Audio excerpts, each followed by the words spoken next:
right, everybody, FatFender Garage is right here at SEMA with another brilliant pickup. I have been meaning to actually go over to the shop sometime this year, and things have not lined up. But Jason, I've got you now. How's it going? We're here. Finally got to meet. I'm doing really well. We finally did get to meet, you know, and I see your stuff. We follow each other on Facebook, and I've actually been thinking about coming over and doing a shop tour sometime. Yeah, that'd be great. Awesome. Tell us, before we look at the build, what is FatFender Garage and what are you all about? So FatFender Garage started off as just really a hobby. I was just kind of kicking around, having fun, buying a few trucks, fixing them up a little bit and selling them.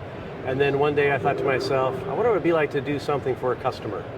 And so that went horribly wrong.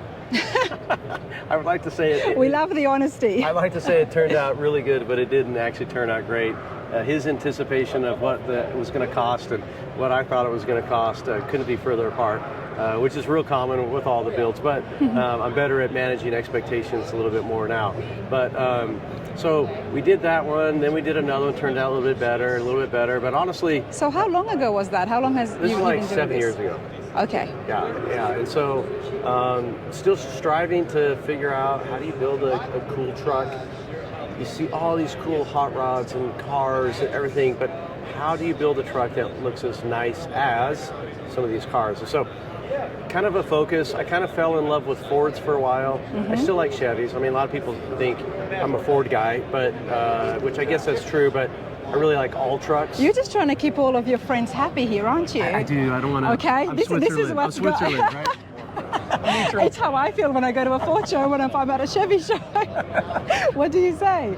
We like trucks. I love trucks. I love trucks. There you go. That's a safer statement, Jason. Trucks, yes. Go on, sir.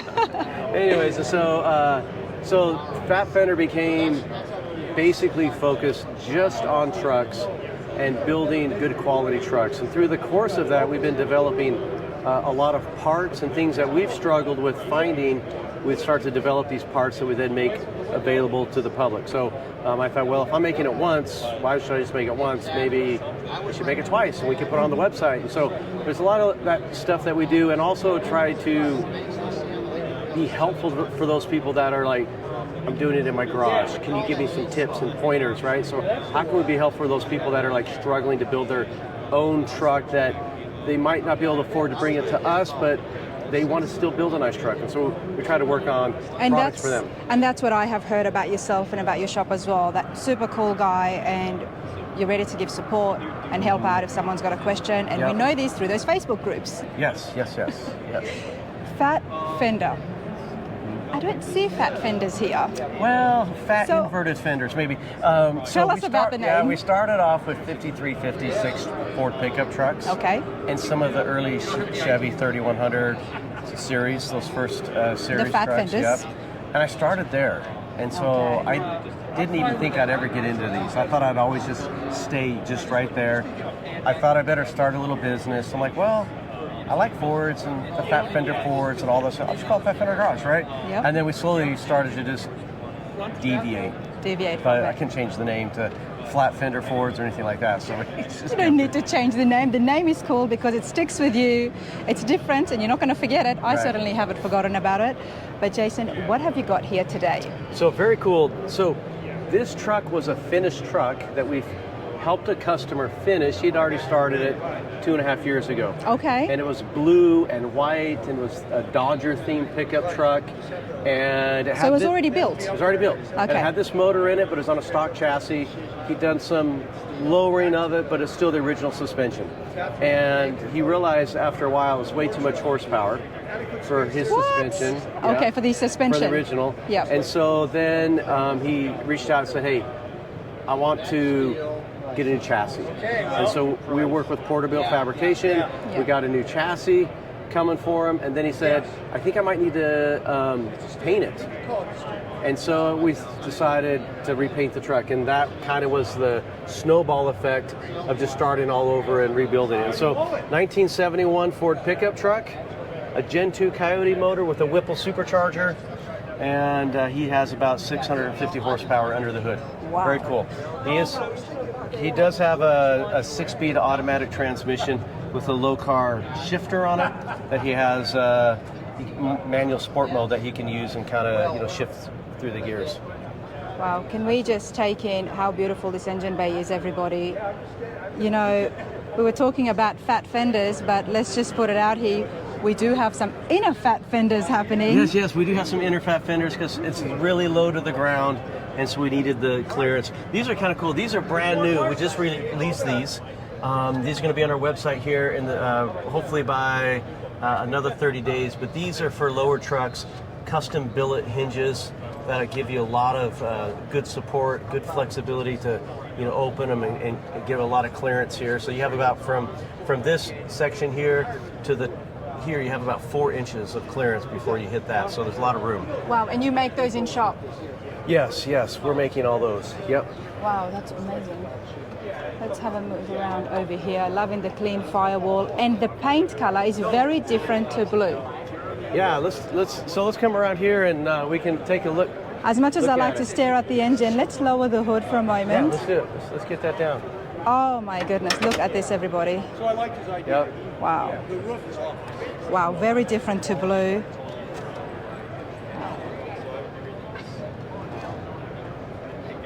All right, Jason, let's talk to me first about the front over here. Okay, so the front is really an original grille shell, but these inserts, we actually decided that we wanted to change it up and 3D print something a little bit different. So we actually designed this, 3D printed it, kind of as a part to bring it to SEMA and see how the response was, and then we're going to end up actually machining these out of aluminum and offering those for sale.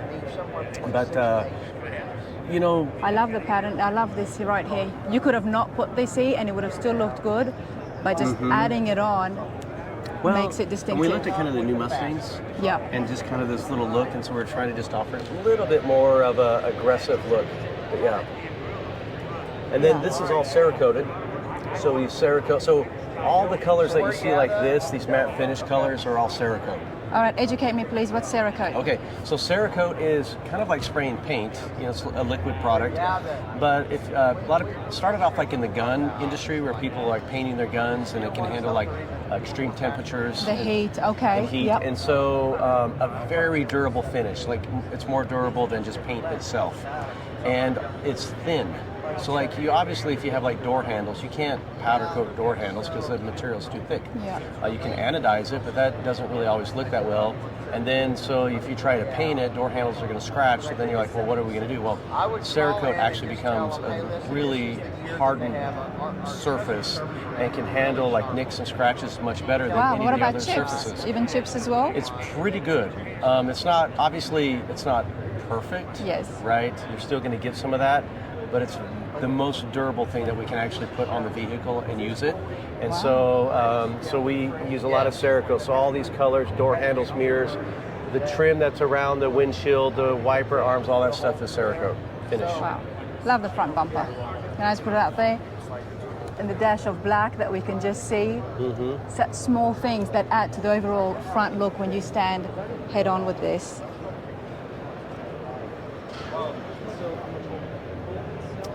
So when we decided to do the paint, it was pretty risky, we felt, to do a gray, a black charcoal color, and then I wanted to do something to break it up, and so we decided to do a gold pinstripe, but a white pinstripe, but obviously it's paint, and so to tie all that together. And so kind of grew on us after a while. We actually love it now. So who chose the color? Did the customer tell you that, you know what, we want to change the blue to the gray? And how does that work when someone is working with you? Is it, okay, Jason, you go ahead and you do this, or this is what I want? Luckily, we've done enough that we have enough experience and reputation. They trust us making decisions. So that's helpful. So he's still a hardcore Dodgers fan, and I'll show you something in here. Like, he's still a Dodgers fan, but he wanted to have kind of a Dodgers theme still, and we're like, how are we going to do a Dodgers theme when you got blue and white, right? I'm just like, oh. I was like, hey, they've got these away colors that are grays. right? And so when they play away, they wear play gray. away, they wear the gray colors, right? Okay. And so we kind of did more to appease him and make it feel like we're staying true to. And then as we started to kind of navigate to the grays, he just said, "You just do what you think's best." Okay. And so that's how it happened. So we did this little rendering on this, and had the rendering done, and just came out perfect. We actually really had did. several renderings done, and right at the end, I said, you know what, I think we need to change it up a little bit. And so we tweaked it, and then this is what we came up with. So. Right at the end. How far into the end did you start tweaking? So we were in the body shop, Yep. and I had actually had a rendering that was done, and a customer of mine had seen the rendering, and he copied it on his build he was doing with his son.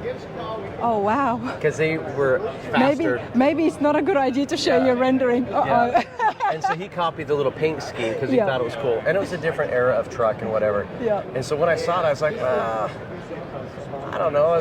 Now I want to do something different, Well, right? that would be annoyed. I would be annoyed too, everybody, because I've been sharing my rendering. Yeah. So Okay. it happens. Oftentimes we share renderings, and then I later see those very similar.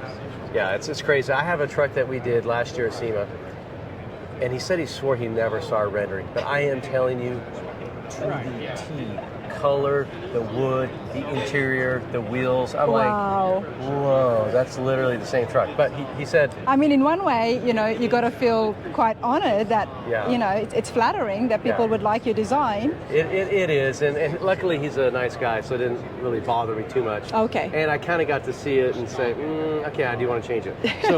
So this is what we ended up with here.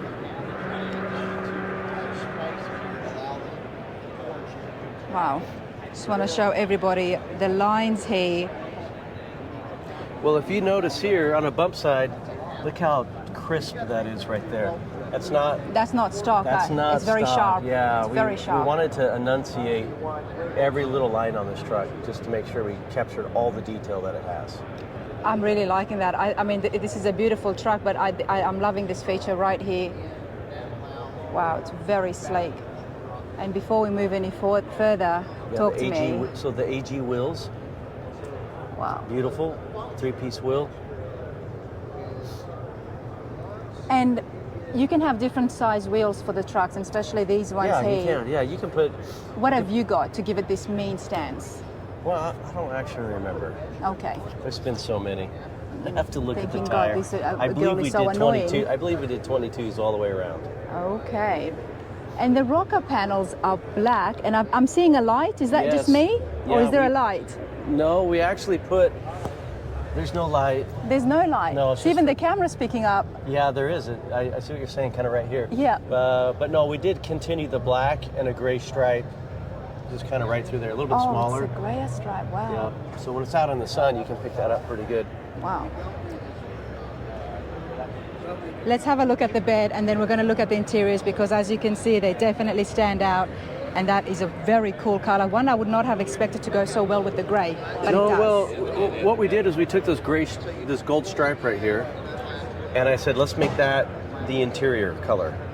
And so that's essentially what we were striving for. Okay, let's have a look at the interiors. Then first, wow.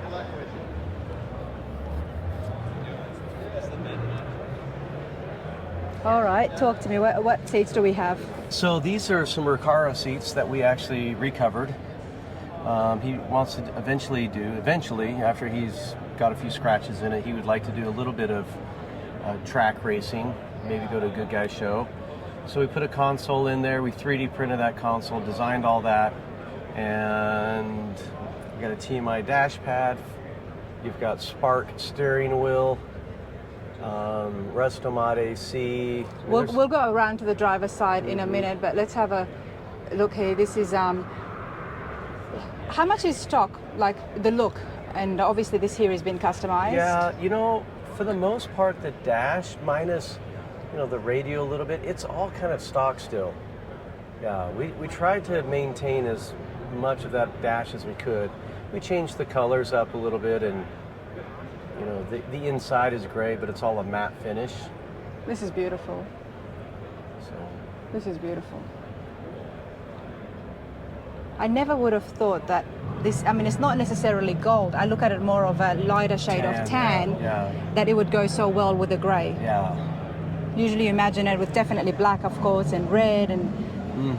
Yeah. And we were trying to go for a little just more peaceful, calm. That's exactly what it is. Feeling. You know, I'm looking at this and I was trying to figure out in my head, I'm like, you know, what am I feeling? I'm getting a vibe and stuff, and it's peaceful and it's calm, especially inside. It's not loud. No. Right? There's plenty of loud stuff that goes on. Yeah. And so we're just trying to find something that's very relaxing, peaceful, soothing. Everything feels really good. And that's exactly what I was sensing, you know, and sometimes I go quiet, I'm like, you know, this is, it's not so much in your face, but it's comfortable, it's inviting. The interiors are inviting. It is inviting. There you go. Yeah. And there's times you want to be loud. Yeah. Right? There's certain, like we have a red truck here, and it's loud, right? Super loud, right? And very, you know, in your face, but that's what it was meant to be. We might have to go over there and check out that truck as well. Yeah, we might have to. We might have to, but let's talk to me about the bed. Okay, so this bed actually is made out of maple. And the reason why we did it out of maple is because, again, back to the Dodgers and baseball, a lot of the bats today are made out of maple. And so we're just kind of sticking with a few talking points that he can kind of maintain just a little bit. And so the bed's made out of maple. These are Marquet bed strips that we fit in here. And then we did a hand-applied finish where we stained it, sealed it, and then we did this hand-applied gray finish over it so that we could kind of get the smoky edges tie into the bed strips and, you know, create the look that you see. I'm loving the smoky look, honestly. It's you know, the gray and the black have been blended together into the bed.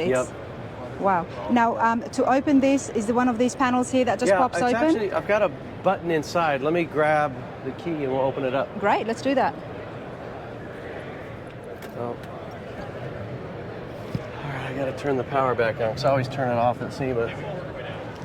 2 reasons. So I thought it was just one of the panels that pops out, but no. No. Oh, okay. I turned the power off at SEMA because I don't want any weird electrical. Oh yeah. And 100%. I don't want my battery to die. You're good. Take your time. It all gets edited.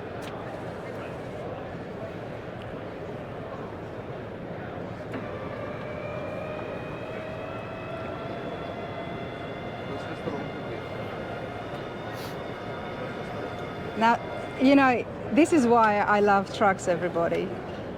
Okay, I do love my classic hot rods, and I love my Tri-5s, but features like this, where just the machines get exposed, is one of the reasons that I have fallen in love with trucks. Jason, talk to me.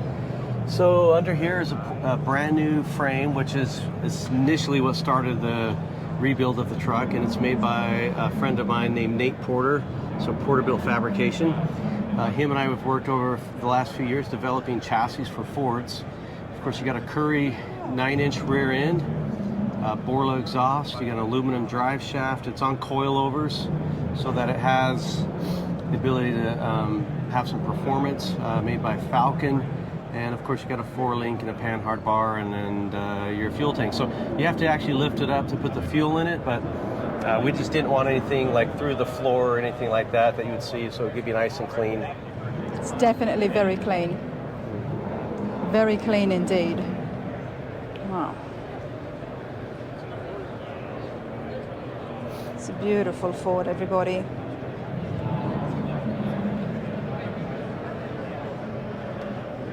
Love the big back window back there. Yeah.